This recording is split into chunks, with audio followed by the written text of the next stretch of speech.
Berdirinya kami di sini akan menyampaikan atau menuntaskan sebuah cerita seni teater karya Mek Arifin yang berjudul Badai Sepanjang Malam. Orang Jamil, guru SD di Aulan, Lombok Selatan, berumur 24 tahun. Dan saya sebagai istri Jamil, saya 23 tahun.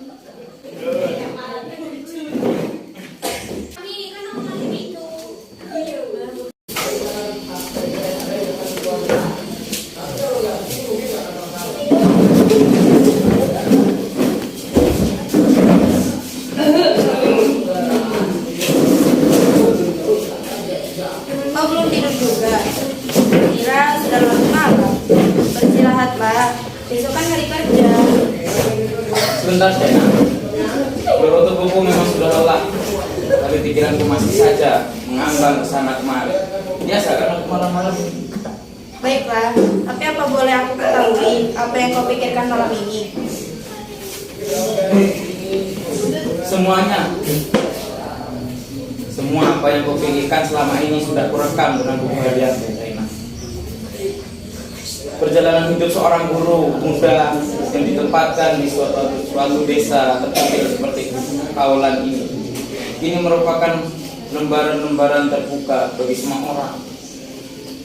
Kenapa kini baru kau beritahu hal itu padaku? Kau seakan-akan menyimpan sesuatu rahasia atau memang rahasia? Sama sekali bukan rahasia, sayang. Malam-malam di tempat terpencil seakan memanggil aku untuk diajak terus merenung sesuatu. Dan jika aku tidak bisa memenuhi ajakannya, aku akan mengalami semacam frustasi. Memang pernah sekali suatu malam yang mencekam ketika aku sudah tidur dengan nyenyak, aku tiba-tiba pada suatu persimpangan jalan. Di sana aku tidak boleh memilih, pasrah saja apa yang bisa kulakukan di tempat yang sunyi.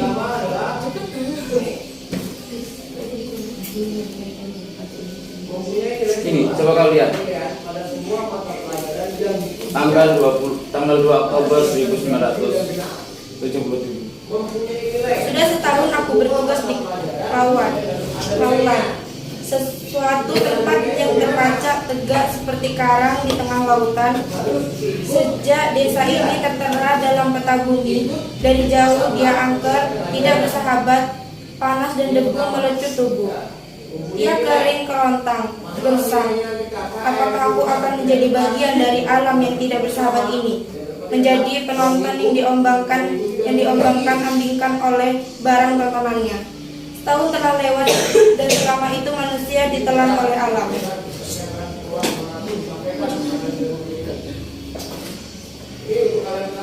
Aku belum menemukan kejantanan di sini. Orang-orang seperti sulit berbicara tentang hubungan dirinya dengan alam. Sampai di mana kebiasaan ini bisa diderita, dan apakah akan diteruskan oleh generasi-generasi yang setiap pagi ku hadapi? Apakah di sini tidak dapat dikatakan adanya kekejaman? Kenapa kau berhenti? Jangan takut seperti itu, sayang. Apakah tulisan ini tidak keterlaluan? Bisakah ditemukan kejujuran di dalamnya? Kejujuran kupertahankan di dalamnya. Aku bisa mengatakan kita kadang-kadang dihinggapi oleh sikap-sikap munafik dalam suatu pergaulan hidup. Ada ikatan-ikatan yang mengharuskan kita berkata iya terhadap apapun, sekalipun dalam hati kecil kita berkata tidak. Kejujuranku mendorong orang berkata tidak, karena aku melatih diri untuk menjadi orang yang setia kepada nuraninya. Aku juga tahu masa kini yang dicari adalah orang-orang yang mau berkata iya, yang berkata tidak akan disikat.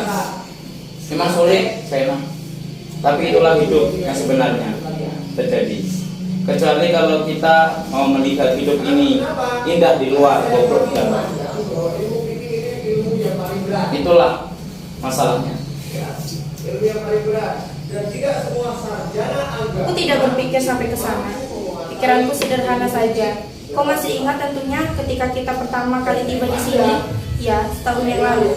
Tekadmu untuk berdiri depan kelas mengejar generasi muda itu agar menjadi pandai. Idealismemu menyala-nyala. Waktu itu kita disambut oleh kepala desa dengan pidato selamat datangnya.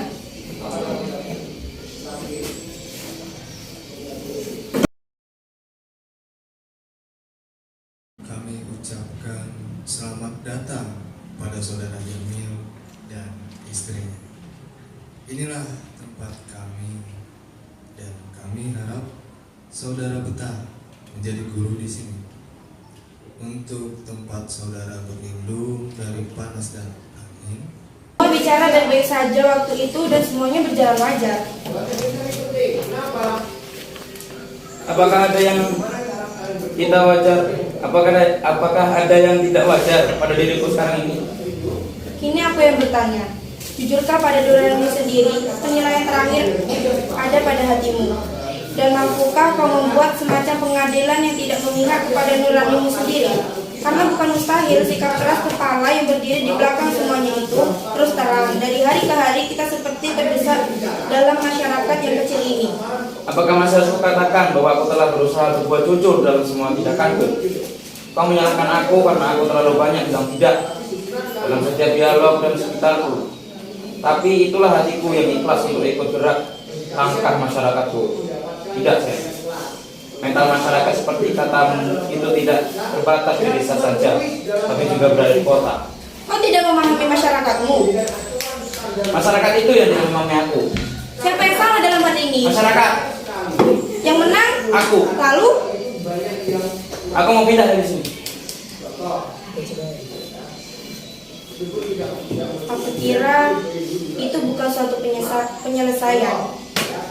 Sementara memang itu penyelesaiannya sekarang. Tidak, mesti ada sesuatu yang hilang antara kau dengan masyarakatmu. Selama ini kau membanggakan dirimu sebagai seorang idealis sejati mah. Apalah arti kata itu bila kau sendiri tidak bisa dan tidak mampu bergaul akrab dengan masyarakatmu? Aku terkenang masa itu, ketika kau membujuk aku agar aku mau datang kemari.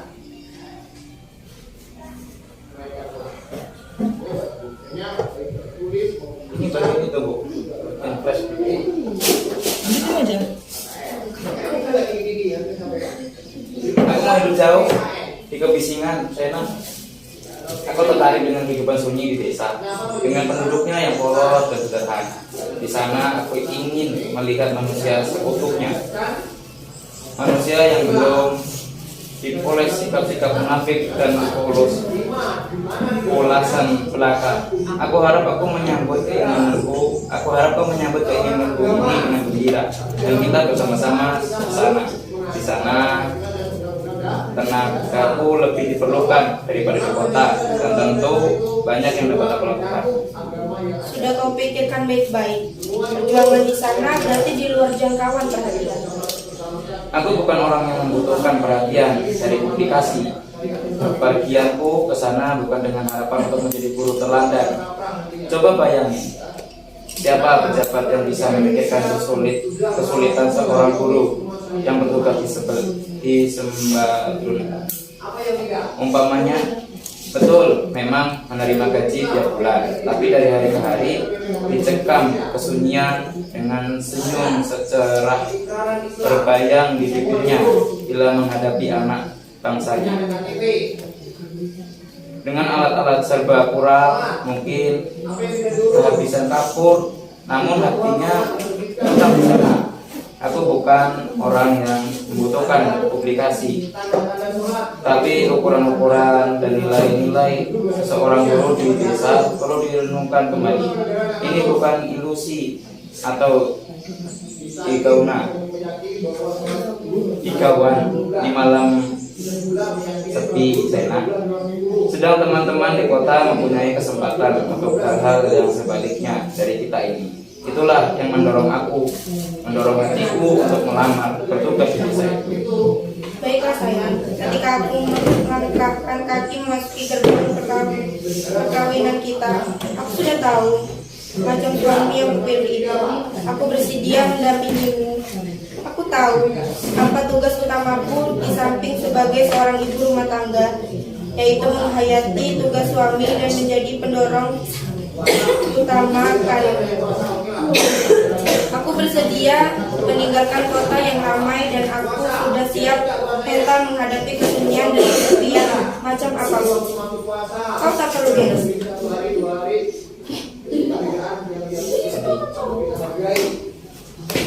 Kini aku menjadi gengsi terhadap dirimu. Mana idealisme yang dulu itu? Tengoklah ke kanan. Apakah jajaran buku-buku itu belum bisa memberikan jawaban pada keadaan yang kau hadapi sekarang? Di sana ada jawaban yang diberikan oleh Dan Iris, Eric Fromm, Emerson, Alvin Toffler. Yang malam-malam aku sering melihat kau membuka-buka buku-buku Eric Fromm yang berjudul The Same Sociality atau Philosophy-nya Alvin Toffler. Apa yang kau ketahui tentang Eric Fromm dengan bukunya itu atau Toffler? Tidak banyak.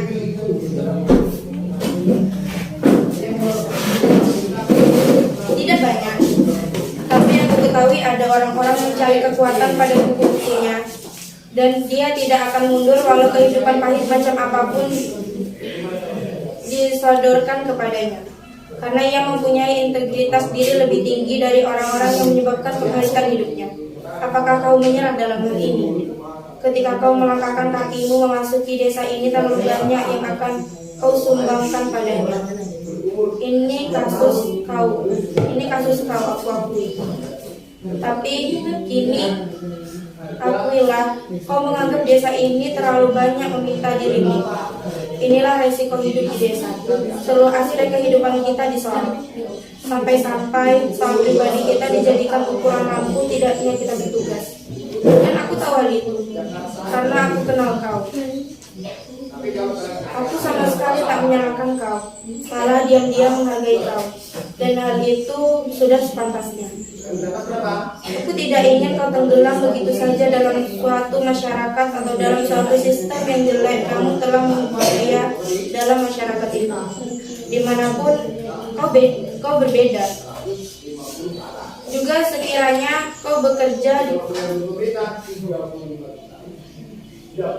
di kantor, kau pernah dengan penuh semangat menceritakan bagaimana novel karya Leon Uris yang berjudul QB7.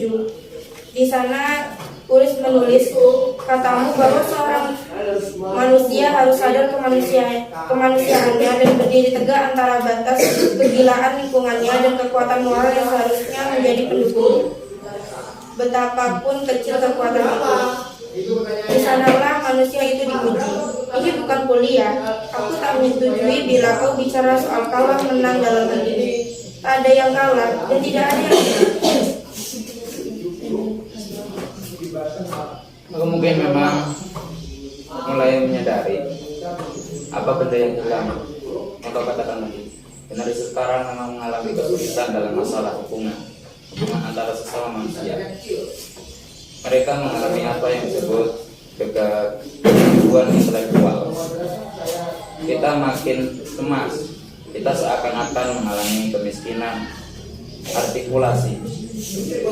Di sementara sekolah dibanding sekolah malah mengarang pun bukanlah menjadi pelajaran utama lagi. Sementara makin banyak gagasan yang harus diberikan ke segala sudut. Pertukaran pikiran makin dibutuhkan. Ya, seperti pertukaran pikiran malam ini. Kita harus yakin akan manfaat pertukaran. Ada gejala dalam masyarakat di mana orang kuat dan berkuasa segan bertukar pikiran. Untuk apa, kata mereka? Dan aku berkuasa. Padahal masih suatu masyarakat tergantung pada hal itu. Dan kita jangan melupakan kenyataan bahwa masyarakat itu bukan saja berada dalam konflik dengan orang-orang yang mempunyai sikap yang tidak sosial, tapi sering pula konflik dengan sifat-sifat manusia yang paling dibutuhkan, yang justru ditekan oleh masyarakat itu sendiri. Itu kan Eric Fromm yang bilang. Memang. Aduh, kiranya sudah subuh. Pagi ini anak-anak menunggumu. generasi muda yang sangat membutuhkan kau. Aku akan tetap berada di sini, di desa ini sayang. Aku akan tetap bersamamu, yakinlah.